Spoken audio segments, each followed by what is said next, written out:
तो कहते हैं हमने बहुत कुछ किया, तो आप कंपैरेटिव स्टेटमेंट देना चाहिए कि ये 10 साल में हमने ये वायदे किए थे और ये निभाए, लेकिन वो उन्होंने कभी नहीं दिया।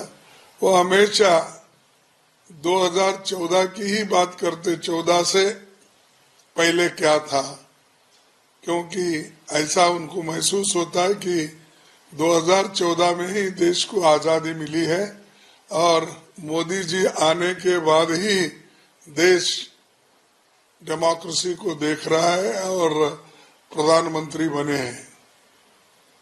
नहीं तो बाकी पहले प्रधानमंत्री कोई नहीं थे या यहाँ पर लोकतंत्र भी नहीं था। इस भाषा में उन्होंने अपना बजट पेश किया है। मैं पूछता हूँ, सच उन्होंने जो वायदे किए थे 2 करोड़ नौकरियों का कहाँ तक पहुंचा? 15-15 लाख रुपए काले धन बाहर से लाकर देने का और किसान का इनकम डबल करने का, एमएसपी बढ़ाने का, ये सब उन्होंने कहना था। पहले हमने ये वायदा किया था एमएसपी का, आज ये है। पहले हमने ये वायदा किया था इनकम डबल बनाने का, अब ये है। इसके बारे में कोई जिक्र उनका नहीं है, उन्होंने पूरा भी नहीं किया।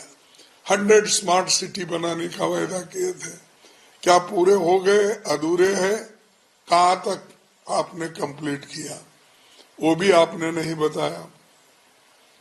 उसके बाद मैं और एक आपको इम्पोर्टेंट चीज बताना चाहता हूं कि यूपीए के दौरान एग्रीकल्चर जो डेवलप होता था 4% औसत होती थी, 4% ग्रोथ होती थी, लेकिन आज वो 4% घटकर केवल 1.8 कैसे हो गया, ये हमको समझ में नहीं आ रहा। कृषि का विकास दर 4.6 था, वो इस साल 1.8 है। यूपीए के दौरान हमारी खेती 4% थी, औसत से बढ़ती थी, वो आधा क्यों हुआ? और 31 किसान हर रोज आत्महत्या करते हैं और वो आत्महत्या मजबूरी में करते हैं, तो क्यों आप उसको रोक नहीं पाए? उसके बारे में इसमें कुछ नहीं है। और शिक्षा का भी बजट उन्होंने घटाकर पहले जो 4.55 था, 4.55, अब वो घट के 3.2 हो गया। यानी शिक्षा के तरफ भी आपने ध्यान नहीं दिया, किसानों के तरफ ध्यान नहीं दिया, गरीबों के तरफ ध्यान नहीं दिया, मिडिल क्लास के तरफ भी आपने ध्यान नहीं दिया। सिर्फ आप अपने रंगीले भाषण को आप बोलते रहे। और दूसरी चीज, ये एससी, एसटी, ओबीसी, माइनॉरिटीज के बारे में हर लोग एक कोटेशन हो गया है। एससी, एसटी, बैकवर्ड्स के लिए हम कुछ करेंगे, हम ये कर रहे हैं, वो। अरे है सो उनका बजट रिलीज नहीं हो रहा है, उसकी स्कॉलरशिप रिलीज नहीं हो रही है, उनके बच्चे जो पढ़ रहे हैं उनको ये दिक्कत है कि हॉस्टल का पैसा उनको नहीं मिल रहा है, पोस्ट ग्रेजुएशन का, तो वो बच्चे पढ़ेंगे कैसा? एक तरफ से आप you want to stop their education, उनको फिर जो पहले वो लोग 100 साल पहले जो थे वही स्थिति में आप ले जाना चाहते हैं। तो इसीलिए मैं ये कहता हूं कि ये बजट में कुछ भी नहीं है और इसके हर क्षेत्र में गिरावट आई है। रक्षा क्षेत्र में भी गिरावट है, सालाना, ये तो मैंने कहा 2 करोड़ नौकरियों का, वो तो रोज पर रोज अनएम्प्लॉयमेंट बढ़ते जा रही है। और आज जो जीएसटी है वस्तुओं पर 5% से 18% जीएसटी फिर क्यों लगाया? ये गरीबों के लिए जो वस्तु थे एसेंशियल कमोडिटीज, वो एसेंशियल कमोडिटीज के ऊपर लगाया आपने। आटा हो, दाल हो, चावल हो, तेल हो, सब्जियां, यानी हर चीज की कीमतें तो बढ़ रही है, और वो भी आप उसमें भी आपने जरूरी वस्तुओं पे भी घटाया नहीं। और तीसरी चीज, आम आदमी का इनकम कहाँ बढ़ा? ये जो दावा करते हैं कि आम आदमी का इनकम बढ़ गया, कहाँ बढ़ गया?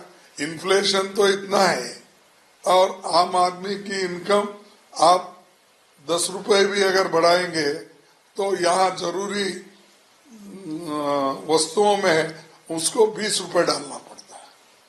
तो ये जो है, ये रूरल वेजेस घट रहे हैं, इंडेक्स के तहत उनको नहीं मिल रहा है, नरेगा के काम भी बंद हो गए। 100 दिन देने का आपका वायदा था, वो घटकर आज आ गया 17-18 दिन काम करने का, क्योंकि आप पैसे ही नहीं रिलीज करते। आप कहते हैं कि खर्च नहीं हो रहा इसलिए हम नहीं दिए। तो अरे आप पैसे रिलीज करते गए तो ही वो मिलता।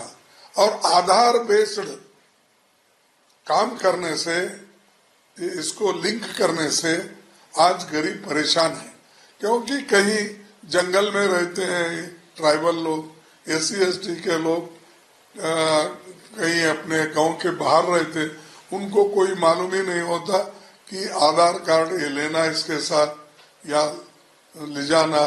तो उसके बहुत से चीजें ऐसे हैं, गांव में प्रेशर में किसी को दे देते हैं कि कोई सामान खरीदने के लिए, फिर वो पैसे देकर गिरवी रख के वो वापिस लेते हैं। तो ऐसी चीजें बहुत है। और वो कह रहे हैं कि 10 साल यूपीए का, 10 साल जो है एनडीए का कंपैरेटिव व्हाइट पेपर वो देना चाहते हैं। अरे व्हाइट पेपर क्या, हमारे सवाल के जवाब दो ना। 2 करोड़ नौकरियों का, किसानों का, अनएम्प्लॉयमेंट का, इन्फ्लेशन का, यही तुम्हारे आपका मालूम होता है। सवाल देने का, पेट्रोल पहले क्या था, डीजल पहले क्या था, क्रूड ऑयल की प्राइस पहले क्या थी, गैस केरोसिन की क्या प्राइस थी। अरे इसमें आप बोल सकते हो, वो सब छोड़ के हम 10 साल का, ये कंपटीशन क्या सिर्फ यूपीए और एनडीए का है क्या? देश के लिए आप क्या किए वो इम्पोर्टेंट है। गरीबों की इनकम कितना बढ़ाए और गरीबों को कितना सुख और चैन दिए, विद्यार्थियों को, युवकों को कितना लाभ हुआ आपसे, वो इम्पोर्टेंट है। बाकी के सब चीजें पुराने हैं, वो लॉन्च करेंगे, ये लॉन्च करेंगे, ये तो उनका पहले से ही कहना है। तो दरअसल किसी भी बजट के 2 काम होते हैं, एक पिछले साल का ब्यौरा देना, पिछले साल आपने क्या क्या किया और आगे क्या करने वाले विजन देना। तो ये इसमें कोई भी नहीं है, ना विजन है, न पिछले साल का असेसमेंट या ब्यौरा हमारे को दिया है। तो टोटली हम ये कहेंगे कि ये बजट, ये दोनों चीज तो मिसिंग है। उसके अलावा भी ये बजट, इसमें कुछ भी नहीं, सबको उन्होंने टोपी डाल दिया है। सर, वित्त मंत्री ने जब भाषण पढ़ा उस वक्त में ये भी कहा कि ये अंतरिम बजट है, लेकिन बड़े कॉन्फिडेंस के साथ ये कहा कि जुलाई में हम पूर्ण बजट भी पेश करेंगे। तो एक तरीके से ये भी जताया अपने भाषण में कि 2024 में वो अपनी इन सारी बातों के ऊपर रिपीट कर रहे हैं और जनता उन पे विश्वास जताएगी। अमृतकाल कहा, मोदी जी के 10 साल की बात कहा, रिपीट कर रहे हैं और जुलाई में भी एनडीए या कहें आप जो है वही खुद वित्त मंत्री ने कहा कि हम बजट पेश करेंगे, हम ही करेंगे। देखो, आज की बात करो, कल आप क्या करने जा रहे हैं वो चुनाव के बाद मालूम होगा। चुनाव से पहले ही आप कुछ ऐसी बातें कह रहे हैं कि हम आके वो करेंगे, ये करेंगे, तो मैं को कहूंगा कि कुछ दाल में कुछ काला है। अगर आप इस वक्त अगर विजन नहीं बताएंगे आगे का, तो लोगों को कैसा, इस देश के लोगों को कैसा मालूम होगा।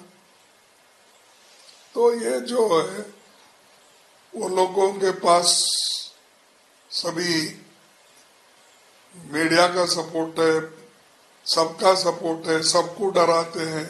कोई उनके खिलाफ बोलते हैं उसको फौरन ईडी, सीबीआई, इनकम टैक्स का रास्ता बताते हैं और जेल तक पहुंचाने के लिए वो खुद आते। तो ये कभी किसी बजट में ऐसा नहीं होता। यस, जो है आप बोलिए पीछे क्या किए और क्या करना है, मैं यही पूछा।